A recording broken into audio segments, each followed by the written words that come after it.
DMs, what are the best backstories players have come up with at your table? Let us know in the comments below. Changeling Paladin with the noble background. We rolled stats and the old boy had a 20 in charisma and 3 in wisdom and a 3 in dex.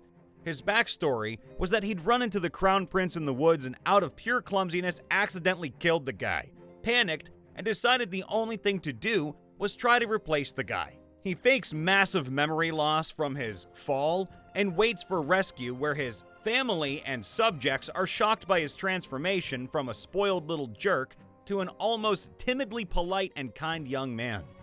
Just absurd levels of himbo energy. I had a player join an in-progress campaign, and the character concept he pitched to me was a plasmoid giant barbarian who used to be a regular person and was turned into an ooze. Unknown to him, the party had previously encountered a gelatinous cube with a Duragar skull inside, whose latent magic caused the ooze to grow huge. The party had kept the skull and of course forgot about it. So, the new player was introduced to the party with the skull encased in ooze crawling out of their bag of holding. The character's backstory was refined into a Duragar athlete. I loved it. Last year, I and another player whom I didn't know joined a campaign with only one person left due to 2 people moving. The only thing we knew was that it was an Eberron campaign with Strixhaven elements, aka we had to be students working to slowly rebuild a school that had taken a toll after the war. I created a Kalishtar. Sounded interesting, cleric of the light domain, because Kalishtar are connected to the path of light, and it seemed fitting. I gave my DM some backstory plot hooks, like him having allegedly killed a member of the Deneth house by accident, and having been on the road since. The other player created a Damphir wizard who eats dreams and wants to study the morning. We later started to hate traveling in proximity to the Mournland, as each spell can bring a wild magic surge with it. This posed some real threats and fights. After we then joined the remaining player, a satyr bard, we learned that the plot so far had been about Kyori corrupting one of the characters who had left. They were now trying to possess the remaining character via dreams, while he had no idea what had happened to his former comrade and why she had suddenly turned on him. So, enter my character, who has knowledge about the Kyori and is safe from possession because he cannot dream, and a Damphir who also doesn't dream and can eat the bard's dreams to protect him, even though that poses different dangers yet to be fully revealed. Something, thrall. Our DM said she couldn't have made better shit up if we had asked her to. It all came together so perfectly. And of course, we call ourselves the Dream Team. Sugar on top. At the end of last year, a 4th player joined, and not knowing anything about our plot or characters either, she brought a wild magic barbarian, Mark of Sentinel human, aka a family member of the House of Deneth, the very one my character is running from. A halfling named Ildrogo that was in prison for many years because of another guy named Yildrogo that was the real criminal. Now he's out of jail looking for vengeance. Also, they probably killed his dog and stole his car. Let me bet it. I made a warlock that thinks he is a cleric, tricked by Tiamat into worshipping her, believing she is actually good and Bahamut is an evil trickster. He is spreading her religion across the land. Every time he casts Eldritch Blast, he calls out, "Holy Bolt!" It has been great fun playing the gullible idiot that doesn't even know what his class is. And it then became the whole plot of the story to convince my warlock that Tiamat is evil.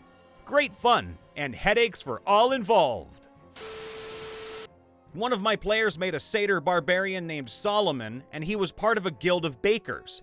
This motherfucker sends me pages of backstory recipes for the different breads he makes. We are only on actual day 1 of this campaign, and I already love what he's doing with his character. Player played as an escaped simulacrum who managed to free himself from the wizard he was a clone of. Basically, the original wizard wanted a simulacrum to be the him he could send out on errands. The problem is, his clone shared his sense of ambition and lust for power. Naturally, life as a simulacrum was hell. He basically managed to disobey his orders by using a scroll of modify memory on himself. Then managed to strike a deal with a warlock who had a scroll of reincarnation. When he reincarnated, he was given a new body, free from its previous limits, but something went wrong with the spell. His mind and soul fractured, and he was reset to level 3. One of my players is a half-orc cleric of Selyun whose father was a Selyun missionary trying to convert her mother's orc tribe. She gets her power from Selyun, but also integrates old orcish gods in her prayers. I think it's really novel. Towards the end of one campaign, a devastation orb was dropped on a dwarvish capital city. If you're not familiar, it's basically a bomb. This was the Earth variety, so it was a giant earthquake, like the 8th level spell, but a 1-mile radius, not 500 feet, on a mostly underground city, so most of the city was destroyed. The party was nearby, so they saw that devastation. But for the next campaign, set 50 years later, one player decided to have been a character in that city as a child when it was destroyed, as was their mother. We also had a lot of conversations about how the dwarves would have reacted to the destruction. They began to invest way more in mages and made this organization of mages that the character's mother was a founding member of. And the mother was celebrated because of her heroism that day. But her daughter, the PC, was basically left alone by their mother for a lot of that time as they were a child panicking after their home was destroyed. So, it made for a really interesting dynamic, as she's celebrated as a hero, has a statue, and that's the day the PC felt most abandoned by their mom. And it was a cool way to world build off the events of the previous game and dig into an element I hadn't really thought about much before they did that. It's still an idea that I'm working on, but Devotion Oath Paladin, on a quest to find and retrieve an ancient, powerful artifact back to his master, an orb capable of fracturing time itself. Except, the guy is actually a dog.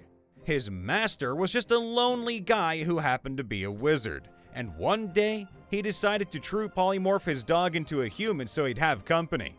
Thing is, the guy that the dog became still had pretty much the personality of a dog and was extremely clingy, while also not really being the brightest. So the wizard, after some time, decided to come up with a plan to get himself some alone time. He convinced the guy that there was this extremely powerful magical sphere that he needed. He just made that shit up, and only the guy could retrieve it for him. So it's just a paladin who's actually a dog trying to catch the ball for his owner. I'm so excited to play this. For me, one of my players was an author for children's books and had a wife who died during childbirth. About 10 years later, his son dies mysteriously, no real reason or method found, and no one could revive him. This led to a drinking problem, where he tried to summon an outer god for answers. During the summoning, he passed out in a drunken stupor, but had a dream. His wife appeared in an angelic glow, and she made him a deal. "I will give you strength, but you must find out what happened to our son, no matter the cost." Some years later, he's maintaining a tenuous hold on his sobriety as he is invited to become an assessor for budding religions. He must hide the fact that he is an illegal warlock, and he does so by posing as a wizard.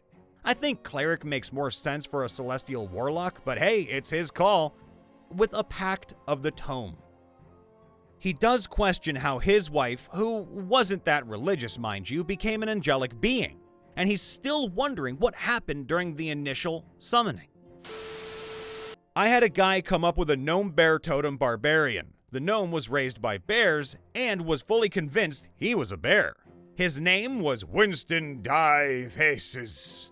He also referred to every creature and NPC we ran into as a weird bear, and somehow managed to always nat 1 any basic check I threw at him to recognize anything as not a bear. He also had amazing luck on any other roll, but identifying creatures with a DC 2 nature check? Haha, nat 1. My DM liked my character. Human druid, didn't know his mother because she was poor and died during childbirth, and his father was absent. He was born in a graveyard. Druids found him and took him to the nearest city. The orphanage in the city was a front for slave trading. He was sold as a slave and stayed a slave for decades. In that time, he learned to speak Goblin and Elvish, one to do business with, the other to avoid. Slave Caravan was attacked because their clients were ruining a forest. Druids butchered everyone, slave and owner alike. When it came to this character, he was ready for death. However, he had a tattoo on his back shoulder in Druidic, which showed that he had been part of a grove. The Druids took him in. He became a spore druid as a result of his background. The thing is, though, because he abhorred slavery, he never raised zombies or animated the dead. What he did do was attack anything that even sounded like slavery. Slave traders in the area, attacked them. Slave ships moored in a harbor during a storm, used call lightning, which is also buffed by the lightning storm. Slave caravan, mold earth to halt transport. Giant insect on the slavers. The party hated it, but they understood. Because it was XP based, the party grew in strength quickly. A hunchbacked gnome named Rogi, that was a servant to an evocation wizard that blew up his own tower. A level 1 wizard himself, now he joined the group looking for a new Mafter. A tiefling with a criminal background that found the light inside a prison. His celestial patron does everything to guide him towards being a good person, but his old self comes in the way more often than not. Both concepts are simple, but work great at the table and have a lot of built-in humor. Friend played a rogue called Gons Huber. Was meant to be a short-term joke character. We ended up playing for over 4 years. I did the plots of the Die Hard movies, counting backwards until they infiltrated the wizard Nakatomi's tower in the final months of the campaign. If you didn't do it around Christmas, I'm going to be very upset with you. My favorite is a current campaign. A high priest who discovered esoteric rites of human sacrifice in a very religious and traditional country. He murdered high-class people who attempted to donate the lives of their slaves to the church and was found out by the king and his advisors. Sentenced to death, but saved by a goddess in the midst of that country's women revolutionizing, he's now on a search to allow gods to interact with the mortal world again. Hey everybody, Brian Von VA checking in after the vid. Make sure to leave a like, subscribe, ring that bell, and let us know in the comments below. DMs! What are the best backstories players have come up with at your table? We love you all. Please be safe, happy, and healthy out there. And if you ever want to support the channel and keep the lights running and the videos flowing, make sure to join our membership program. Toodaloo for now.